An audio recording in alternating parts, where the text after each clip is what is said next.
চাকরি প্রার্থী রাসমণি পাত্রর মাথা কামিয়ে প্রতিবাদের স্মৃতি ফেরালেন ওয়াই চ্যানেলে অবস্থানরত এসএলএসটি চাকরি প্রাপকরা।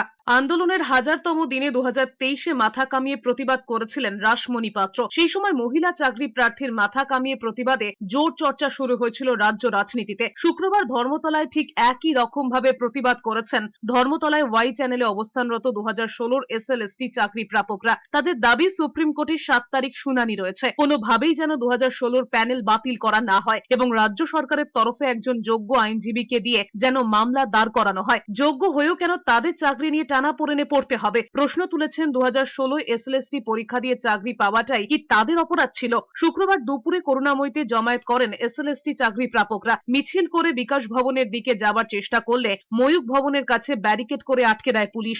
অবরুদ্ধ হয়ে পড়ে রাস্তা।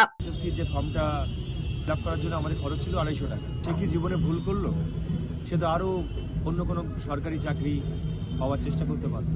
তার জীবনের স্বপ্ন ছিল যে আমি শিক্ষকতা চাকরি করতে চাই, আর শিক্ষকতা চাকরি করতে এসে 6 বছর চাকরি করার পর কোনো দুর্নীতির তালিকায় নাম না থাকার সত্ত্বেও কলকাতা হাইকোর্ট যেদিন আমাদের রায় দিয়েছিলেন যে প্যানেলটা বাতিল হয়েছিল 22 এপ্রিল 2024, তার আগেই বিখ্যাত রাজনীতিবিদরা ঘোষণা করে দিয়েছিলেন অমুক তারিখে প্যানেলটা ক্যান্সেল হবে। কিন্তু কোথাও মনে হচ্ছে এই গভীর চক্রান্তের আমরা শিকার হয়ে গেছি।